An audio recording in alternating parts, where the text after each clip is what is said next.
بغیر کسی تمہید کے بڑی تیزی سے کچھ سوال ہیں خواتین کی جانب سے، اور پہلا سوال ہے جان بوجھ کر نماز ترک کرنا. تو جان بوجھ کر نماز کو ترک کرنا حرام ہے. اسی طریقے سے یہ نجس ہو جائیں، یہ سارے موضوعات ہم بار بار بیان کر چکے ہیں. نجس ہو جائیں تو پاک ہونا واجب ہے. ہر نماز کے لیے اچھا خاصا ٹائم ہوتا ہے، اور وہ ہم طریقہ بتا چکے ہیں کہ گھر میں ہیں تو پاک ہونا ہے. اور نجاست جو ہے وہ بلا شک نماز کے لیے ضروری ہے، لیکن نجاست کو بہت بڑا ہوا نہیں بنانا چاہیے. کیا مراد؟ بعض دفعہ انسان نجس نہیں ہوتا ہے، خواہ مخواہ میں نجس ہونے کا اس کو شک ہوتا ہے، تو یہ وہم نہیں ہونا چاہیے. دوسری بات، اگر نجس ہو گیا تو پاک ہو جائے گا. پاک ہونے کے لیے کل ہم نے طریقہ بتایا کہ جاری پانی اور پر کے حکم میں جو پانی ہے، جیسے کہ ٹیپ واٹر ہے، شاور ہے اور ہینڈ شاور ہے، یہ سب یہاں پر طہارت بہت آسان ہے. ایسے ایک دفعہ بھی آپ نے کیا، بشرط یہ کہ نجاست ہٹ جائے. اور اگر آفیسز وغیرہ میں ہے مسئلہ، اسکولز میں ہے، تو یہاں پہ ٹیشو پیپر ہیں، بہت آسانی ہے، پہلے ہم ڈسکس کر چکے ہیں. لوگوں کو ہم بار بار توجہ دلا رہے ہیں، کسی جم وغیرہ کی ممبرشپ لے لیں، اگر ورزش کریں، ہینڈسم ہو جائیں، اسمارٹ ہو جائیں تو بڑی اچھی بات ہے. یہ پوری قوم کا المیہ ہے. اب یہ یاد رکھیں کہ ہم ضمناً ایک بات کر رہے ہیں کہ بچوں کو توجہ دلانی چاہیے کہ ذرا ہینڈسم ہو. اس لیے نہیں کسی اور کو بہکاؤ، لائن وائن دو، نہ، خود اپنی کمیونٹی میں ہینڈسم لوگ ہونے چاہیے تاکہ شادیاں آسان ہوں.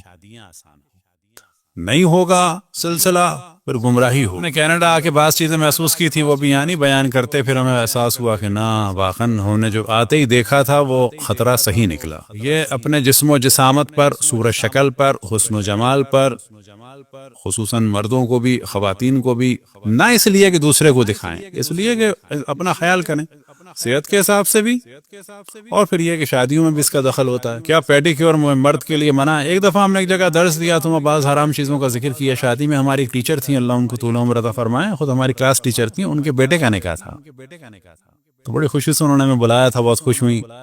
اور وہ ہمیں چھت پہ، اس زمانے میں اسکول میں کلاسز اسلامیات کی الگ ہو جاتی ہیں، تو وہ ہم کو اسلامیات پڑھاتی تھیں بعض دفعہ، اور بعض دفعہ اردو. خیر نہ، اسلامیات نہیں، اردو کی تھی ہماری سوری. خیر وہ بڑی خوش ہوئی، تو وہاں میں نے کچھ چیزیں بیان کی حرام حلال کے حوالے سے. بعد میں ان کا بیٹا جو خود ایک ماشاءاللہ پائلٹ تھا، وہ مجھے چھوڑنے آیا، تو اس نے کہا مولانا ایک دو چیزوں کو اور بتائیے گا، آپ کچھ مرد بیوٹی پارلر جائیں. اچھی بات ہے کہ لگے، اچھا ہم تو سمجھتے حرام ہے. میں نے کہا نا، حرام ہے کس صورت میں؟ کسی خاتون سے ایسے کروائیں مثال کے طور پر، وہ حرام ہے. کسی خاتون سے مساج کرائیں، وہ حرام ہے. لیکن ایک مرد اپنے بالوں کا خیال کرے، اچھی بات ہے. اپنی داڑھی کا خیال کرے، اچھی بات ہے. اپنے فیس کا خیال کرے، اچھی بات ہے. کوئی پیڈیکیور کرائے، اچھی بات ہے، لیکن شرط کیا ہے؟ محرم نہ محرم کا خیال کریں. کیا برائی ہے اگر ہاتھ اچھا لگے؟ وہ برائی ہے. کیا برائی ہے پاؤں صاف ہو؟ اچھی بات ہے. ہاں، اگر کسی کو اسراف لگ رہا ہے، نہ کرے، گھر میں کرے. یہ ساری چیزیں ہونی چاہیے.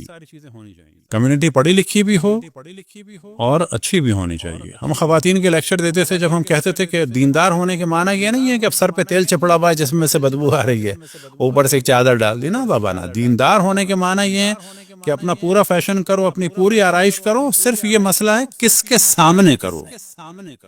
بس باپ کے سامنے ہو، بھائی کے سامنے ہو، شوہر کے سامنے ہو، بچوں کے سامنے ہو.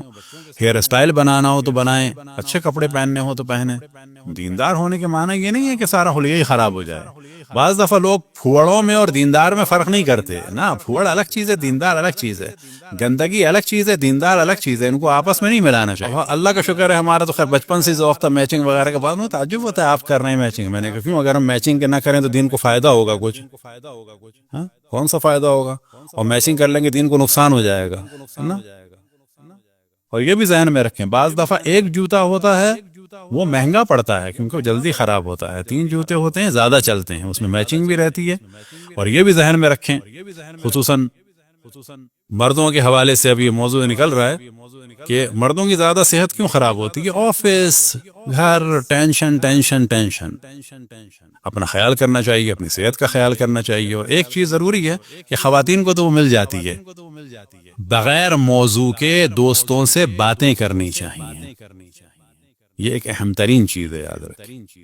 صبح اٹھے پہلا ٹینشن، کیونکہ رات کو سونے اور کھانے کا ہمارے یہاں حساب نہیں ہے. گورے اچھے ہیں، پھر بھی جلدی کھاتے ہیں، جلدی سوتے ہیں، کم سے کم نیند تو ملتی ہے.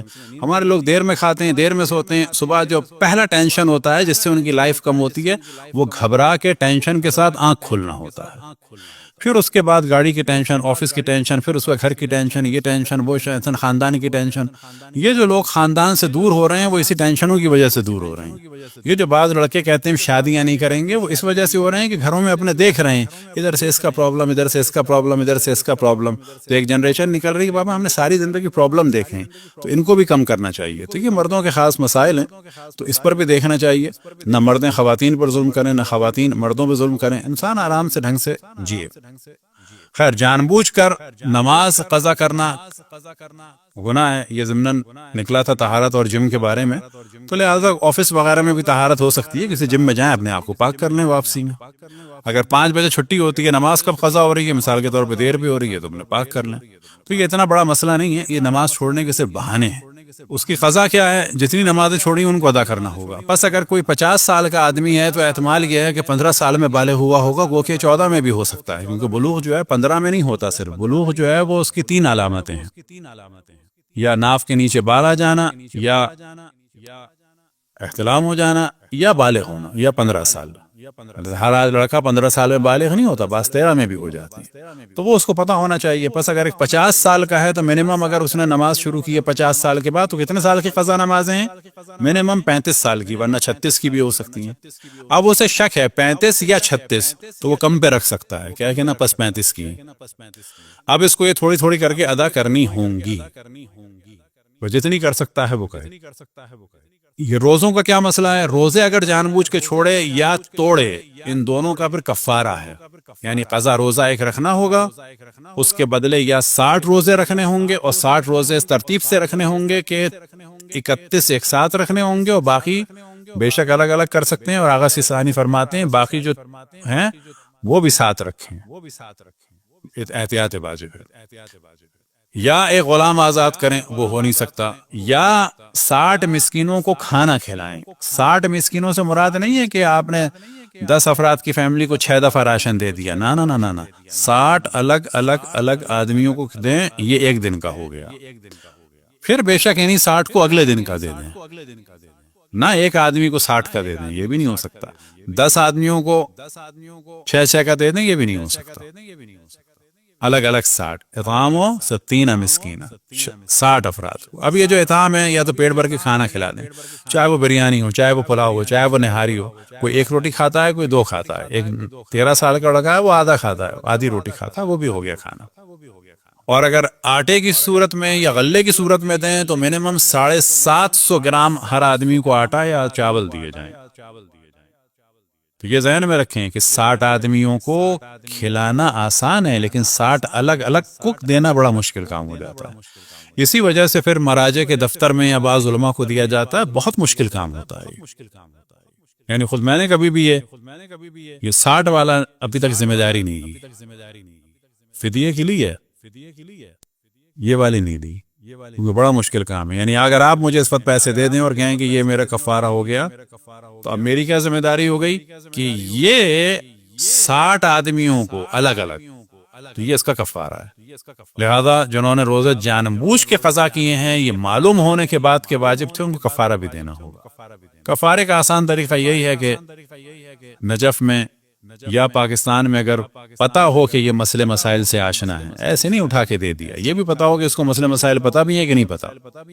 پتہ چلا آپ نے پیسے دیے، اس نے بجلی کا بل دے دیا، نہ جائز نہیں ہے. ان پیسوں سے 60 افراد کو کھلانا ہوگا. اگر بیماری کی وجہ سے روزے چھوڑ رہے ہیں تو وہ کفارہ نہیں کہلاتا، وہ فدیہ کہلاتا ہے. فدیہ کتنا ہے؟ ہر روزے کا 750 گرام. یا کوئی بچی اگر 9 سال کی بہت ویک ہے اور وہ روزے نہیں رکھ سکتی، تو اس کا بھی معاملہ جو ہے بیماروں اور بوڑھوں والا ہوتا ہے. اور وہ بوڑھا جو روزے نہیں رکھ سکتا تو اس کا بھی فدیہ ہے. فدیہ کتنا ہو گیا؟ 750 گرام. بس اگر 30 دن کے روزے ہوئے تو ہو جائے گا 22.5 کلو. تو اب جو 22.5 کلو کہا جا رہا ہے، یا 29 کے ہو گئے تو 22.25 ہو گیا. تو مراد یہ نہیں ہے کہ تول کے آپ 22.5 ہی کریں، یہ منیمم ہے. اگر اللہ نے آپ کو پیسہ دیا 22.5 من دے دیں، اچھا مومنین کے پیٹ میں جائے گا. فدیہ کسی ایک کو دے سکتے ہیں بے شک. فدیہ یا آپ نے 22.5 یا 25 کسی ایک کو دے دیا کافی ہے. آپ کو یہ دینا ہے. فرض کریں آپ نے دکان پہ سے اس کو خرید کے دیا اور یہ اسی دکاندار کو واپس کر دے، یہ آپ کی ذمہ داری نہیں ہے. آپ نے اسے پیسے دیے، اس نے اس کی بجلی کا بل دے دیا، تو پھر کافی نہیں ہے. ہمیں اس کو یہ اطعام ہی دینا ہے، یعنی کھانا ہی دینا ہے. وہ کیا کرے، کسی کو دے دے، خود کھائے نہ کھائے، گفٹ کر دے، وہ اس کی ذمہ داری وہیں کے حساب سے. اصل یہ ہے کہ چلا جائے. فرض کریں اب یہ سوال ہوتا ہے جی امریکہ کے حساب سے دینا، نا امریکہ میں دے رہے ہیں تو یہاں کے حساب سے دیں گے، وہاں دے رہے ہیں تو وہاں کے حساب سے دیں گے. فرض کریں کہ یہاں کسی نے روزے قضا کیے ہیں، اور یہاں کسی نے فدیہ دینا ہے، اور وہاں اس کی زمین ہے کہ جہاں پر اس کو بالکل ہی گھر کا فری کا گندم پڑا ہے، تو کیا دے سکتا ہے فری کا گندم؟ رہتا یہاں ہے، وہاں فری کا. اصل چیز یہ ہے کہ اس کی جانب سے یہ اتنا جانا چاہیے. فرض کریں کہ ذمہ دار دوست ہے، وہ کہتا ہے کہ بس میں نے تمہیں یہ گندم دیا، تمہاری جانب سے میں اس کو دے رہا ہوں، تو وہ ہماری جانب سے دے دے، وہ بھی ہو سکتا ہے. تو یہاں کے پیسے سے وہاں بھی ہو سکتا ہے. یہ جو یہاں پر یہ والا مسئلہ مشہور ہو گیا ہے کہ جی یہاں رہتے ہیں تو یہاں کرتے ہیں، اس سے پھر لوگوں کو مہنگا پڑ رہا ہے تو وہ سست ہو جاتے ہیں.